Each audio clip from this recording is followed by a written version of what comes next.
رب اشرح لي صدري ويسر لي أمري واحلل عقدة من لساني يفقهوا قولي رب زدني علما وارزقني عملا سبحانك لا علم لنا إلا ما علمتنا إنك أنت العليم الحكيم.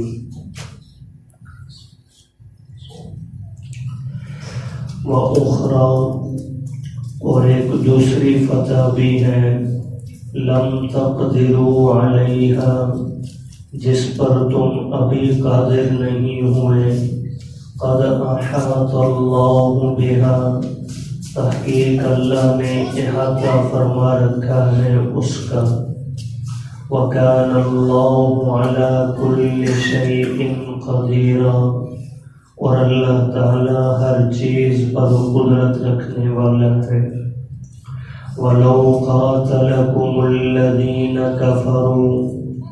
اور اگر جنگ کرتے تم سے وہ لوگ جنہوں نے کفر کیا، لَوَلَّوُا الْأَدْبَارَ، تو البتہ پیٹھ پھیر کر بھاگ جاتے، ثُمَّ لَا يَجِدُونَ وَلِيًّا، پھر نہ پاتے وہ کوئی حمایتی، وَلَا نَصِيرًا،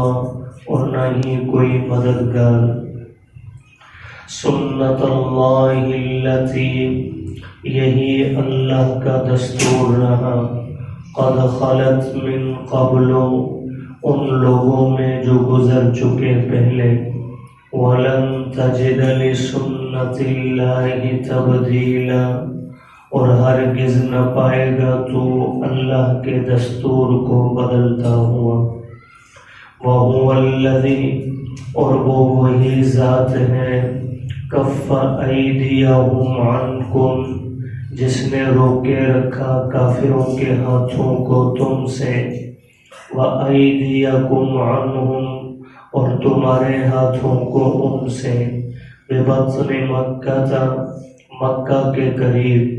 من بعد ان اظفرکم علیہم، بعد اس کے کہ اس نے تمہیں کامیابی دی ان پر. وَكَانَ اللَّهُ بِمَا تَعْمَلُونَ بَصِيرًا، اور اللہ تعالی تمہارے اعمال کی دیکھ بھال کرنے والے ہیں. سورہ فتح کا تیسرا رکوع چل رہا ہے. اس کی ابتدائی آیات میں اللہ پاک نے بیعت رضوان کا ذکر فرمایا. جب حدیبیہ کے مقام پر ایک درخت کے نیچے نبی کریم صلی اللہ علیہ وسلم کے دست اقدس پر حضرت عثمان رضی اللہ تعالیٰ عنہ کا بدلہ لینے کے لیے 1400 سے زائد صحابہ اکرام نے موت پر بیعت فرمائی،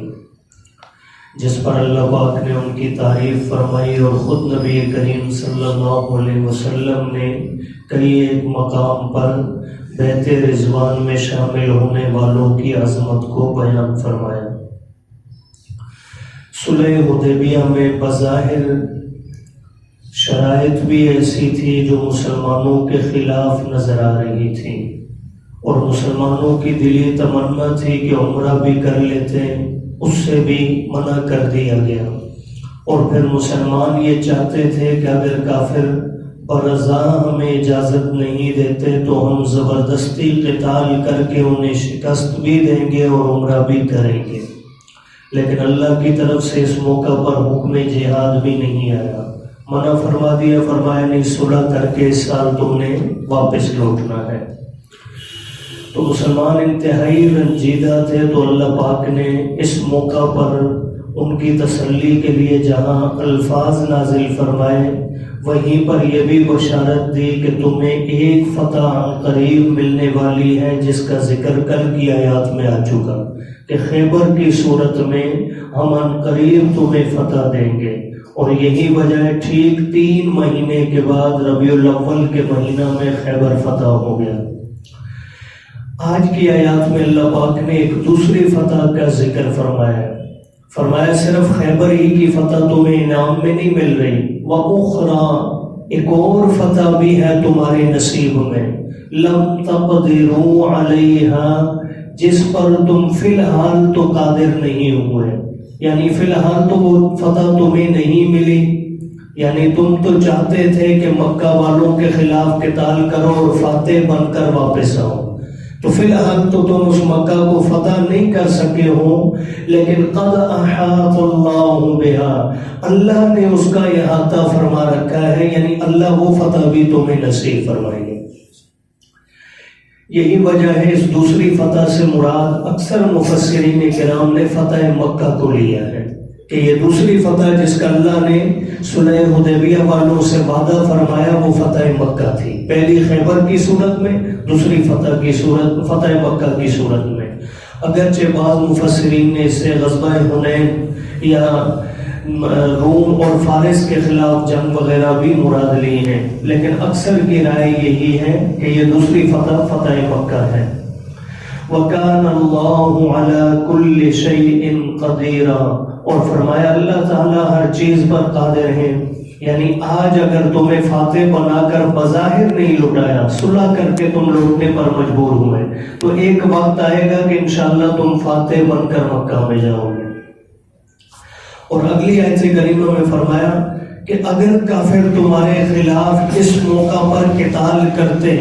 تم نے تو صلح کر لی، لیکن اگر کافر تمہارے مقابلے میں آ بھی جاتے تو میں رب بتلا رہا ہوں کہ وہ شکست کھاتے ہیں۔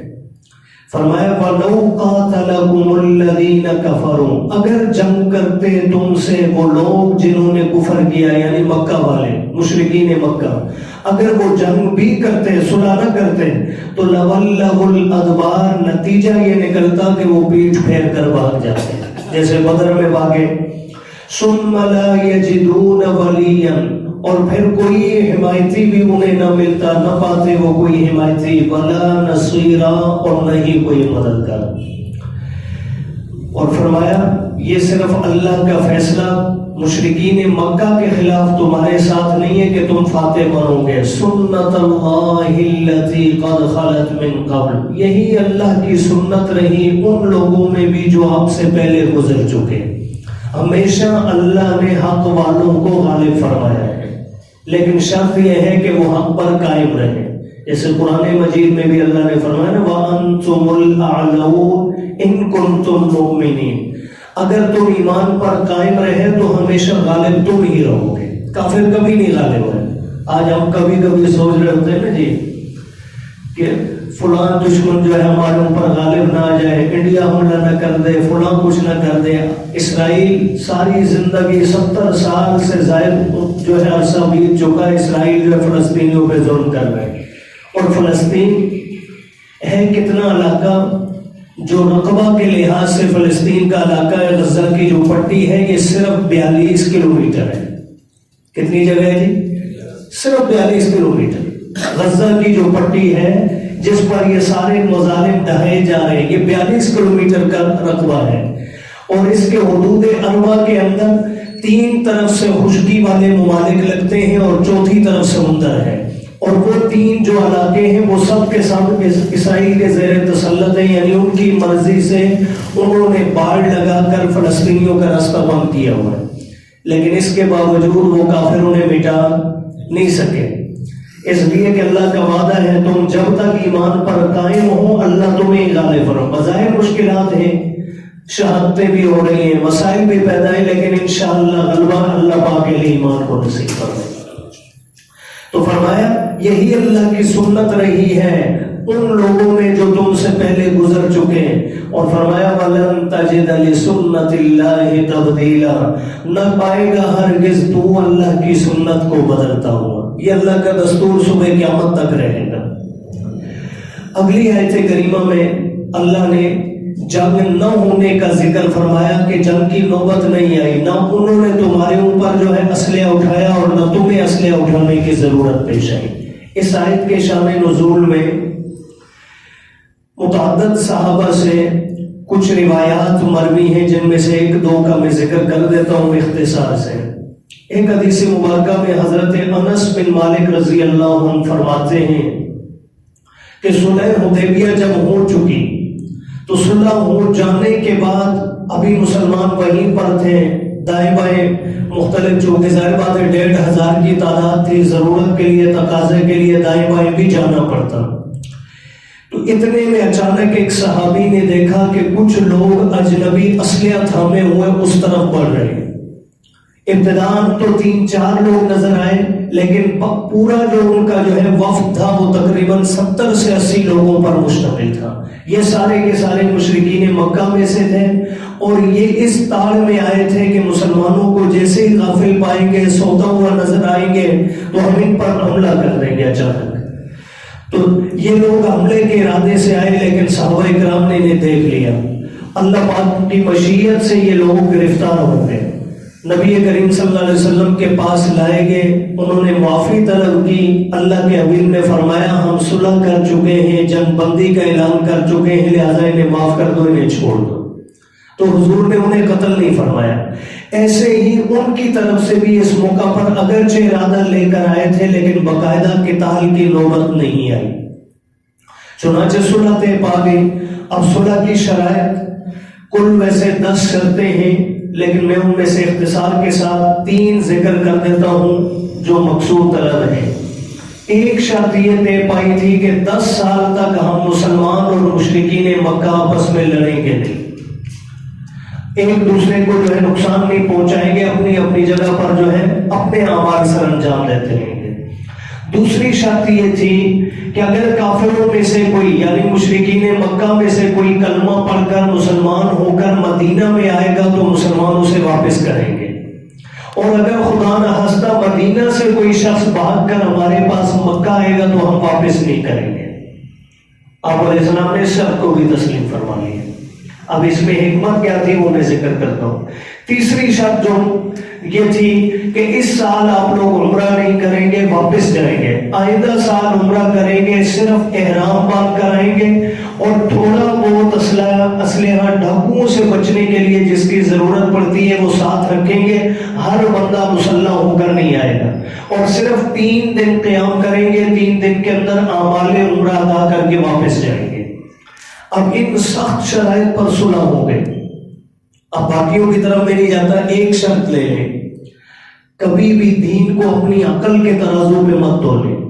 دین ہماری عقل کے تابع نہیں ہے، ہماری عقل دین کے تابع ہے۔ اب بظاہر دیکھا جائے جو مسلمان مکہ سے جو ہے مدینہ سے مکہ جائے گا، مکہ والے اسے واپس نہیں کریں گے، کیا مطلب وہ اس پر ظلم کرتے رہے بے شک، اور اگر کوئی مکہ سے مسلمان ہو کر ہمارے پاس آئے گا تو ہم اسے واپس کر دیں گے، یعنی کافروں کے پاس پھر جو ہے آگ کی بھٹی میں اسے واپس بھیجیں گے۔ بظاہر یہ شرط جو ہے عقل کے خلاف نظر آ رہی ہے، لیکن اس میں حکمت کیا تھی؟ نبی کریم صلی اللہ علیہ وسلم نے اس شرط کو اس لیے قبول فرمایا کہ اگر کوئی ہمارا ہمیں چھوڑ کر ان کے پاس جاتا ہے تو ایسے شخص کی ہمیں ضرورت ہی نہیں ہے، اور ان کی طرف سے اگر کوئی ہمارے پاس آتا ہے، ایک ممکن ہے وہ سچا مسلمان ہو، لیکن یہ بھی امکان ہے کہ وہ بظاہر کسی کو کلمہ پڑھوا کر ہمارے اندر جو ہے جاسوس بنا کر بھیج دیں، تو اس لیے مسلمانوں کو نقصان ہے، اس لیے ہمیں ان کا بھی رکھنے کی ضرورت نہیں، فی الحال ہم اسے بھی واپس کریں گے۔ اب اس کا فائدہ کیا ہوا؟ اسی دوران ایک واقعہ پیش آیا، جب صلح ہو گئی، شرائط طے ہو گئی، غالباً وہیں تھے آپ علیہ السلام یا مدینہ پاک واپس لوٹ آئے تھے۔ حضرت ابو بصیر رضی اللہ تعالیٰ نے، ایک صحابی ہیں، مکہ سے کسی طریقے سے چھوٹ کر بھاگ نکلے اور مدینہ پاک میں آ گئے، آپ علیہ السلام سے آ کر ملے۔ بعض روایات میں آتا ہے کہ وہیں حدیبیہ کے مقام پر ہی پہنچ جائے، لیکن شرائط طے ہو چکی تھی، مہر لگ چکی تھی۔ حضور کے پاس آئے، یا رسول اللہ میں مسلمان ہوں، مکہ والے ظلم کرتے ہیں، میں بھاگ کر آ گیا ہوں، میں آپ کے ساتھ جانا چاہتا ہوں۔ اتنے میں مشرکین مکہ کے 2 لوگ ان کا پیچھا کرتے کرتے پہنچ جائے۔ آپ علیہ السلام سے کہا اے محمد، چونکہ وہ نبی تو مانتے نہیں تھے، نام لیا، شرط ہمارے درمیان طے ہو چکی ہے کہ ہمارا کوئی آئے گا تو آپ واپس کریں گے، لہذا شرط کے مطابق آپ اسے ہمارے حوالے کر دیں۔ حضور علیہ السلام نے فرمایا بالکل میں شرائط کی خلاف ورزی نہیں کروں گا۔ انہیں پکڑا اور ان کے حوالے کر دی۔ وہ 2 لوگ لے کر انہیں واپس نکلے، تھوڑا دور گئے تھے کہ ابو بصیر رضی اللہ عنہ مجاہد بہادر آدمی تھے، راستے میں انہیں موقع ملا، اسلحہ ان کے پاس سے چھینا، جو بھی کیا اس کی تفصیل کا علم نہیں ہے، لیکن انہوں نے لے کر ایک کو قتل کر دیا، دوسرے نے بھاگ کر اپنی جان بچائی اور مکہ جانے کے بجائے واپس وہ مدینہ آ گیا۔ حضور کے پاس شکایت لے کر آیا کہ محمد آپ کے جو ہے اس شخص نے جو ہے میرے ساتھی کو قتل کر دیا اور مجھے بھی مارنے والا تھا کہ میں بھاگ کر آپ کے پاس آیا ہوں۔ اتنے میں ابو بصیر رضی اللہ عنہ بھی دوڑتے دوڑتے یہ پہنچائے، یا رسول اللہ میں حاضر ہوں۔ اب حضور علیہ السلام نے انہیں کوئی سزا تو نہیں دی، لیکن فرمایا کہ اس کو کوئی سمجھا دے کہ یہ جنگ پیدا کرنا چاہتا ہے اور میں چاہتا ہوں کہ صلح ہو چکی ہے تو یہ صلح ہی قائم رہے، یعنی اسے کوئی سمجھا دے کہ یہ مکہ چلا جائے شرط کے مطابق۔ حضور نے جب یہ جملہ فرمایا تو صحابی تھے، سمجھ گئے، فرمانے لگے اللہ کے حبیب آپ نے اپنی ذمہ داری شرط کے مطابق پوری فرما لی ہے، ایک بار مجھے ان کے حوالے کر دیا ہے، اب میں نکل کر آیا ہوں تو آپ مجھے چھوٹ دیجئے۔ تو حضور نے فرمایا میں تو شرط کے مطابق پابند ہوں، ہاں تو خود کچھ کر سکتا ہے تو کر لے۔ ابو بصیر رضی اللہ تعالیٰ وہاں سے نکلے اور سمندر کے کنارے چلے گئے۔ فرمایا نہ مدینہ رہوں گا نہ مکے جاؤں گا، سمندر کے کنارے رہوں گا، یہیں پہ زندگی بسر کروں گا جتنی باقی ہے۔ تھوڑا عرصہ گزرا، حضرت ابو جندل رضی اللہ عنہ، یہ ایک اور صحابی ہیں، انہوں نے کلمہ پڑھا، یہ بھی مکہ سے بھاگے اور انہیں پتہ چل گیا کہ مدینہ جاؤں گا تو واپس کر دیا جاؤں گا، یہ بھی گئے ابو بصیر کے پاس، دو ہو گئے۔ آہستہ آہستہ ایک ایک کلمہ پڑھتا گیا مکہ سے اور وہ آتا گیا ان کے پاس، چونکہ سب کو پتا تھا کہ مدینہ تو جا نہیں سکتے، حضور واپس کریں گے۔ یہاں ایک جماعت تیار ہو گئی۔ اب فائدہ کیا ہوا کہ جیسے ہی مکہ والوں کا کوئی قافلہ تجارت والا سامان لے کر شام کی طرف یا دوسرے ممالک کی طرف جاتا تو چونکہ سمندر کے کنارے سے راستہ پڑتا تھا، یہاں سے ہو کر گزرتا، یہ لوگ وہاں جمع تھے، یہ اس قافلے والوں سے مال لے لیتے، انہیں قتل کر دیتے۔ ان کے لیے اتنی انہوں نے مصیبت پیدا کر دی کہ انہوں نے خود حضور علیہ السلام کے پاس پیغام بھیجا کہ ان لوگوں کو اپنے پاس بلا لیں، یہ یہاں ہمارے لیے مسائل پیدا کر رہے ہیں، اب ہم اس شرط کو ختم کر دیں، اس شرط پہ ہم جو ہے اب قائم نہیں ہے، انہیں اپنے پاس بلا لیں، کم از کم ہمارا راستہ تو صاف ہو۔ تو حضور علیہ السلام نے انہیں بلا لیا اور جو یہ شرط بھی ختم ہو گئی۔ تو بہرحال اسی موقع پر اللہ پاک نے یہ آیت کریمہ نازل فرمائی، فرمایا وَهُوَ الَّذِي كَفَّ أَيْدِيَهُمْ عَنْكُمْ، اللہ وہ ذات ہے جس نے کافروں کے ہاتھ روکے تم سے، وَأَيْدِيَكُمْ عَنْهُمْ اور تمہارے ہاتھ روکے ان سے، بِبَطْنِ مَکَّةَ بطن مکہ میں یعنی مکہ کے قریب حدیبیہ کے مقام میں، من بعد ان اظفرکم علیہم، بعد اس کے کہ اللہ نے کامیابی دی تمہیں ان پر۔ اب بظاہر تو جنگ ہوئی نہیں، لیکن یہ صلح حدیبیہ ہی در حقیقت فتح تھی۔ فرمایا اللہ نے تمہیں کامیاب کیا ان پر، وَكَانَ اللَّهُ بِمَا تَعْمَلُونَ بَصِيرًا، اور فرمایا اللہ تمہارے اعمال کے نگہبان ہیں۔ اللہ دین کی سمجھ اور عمل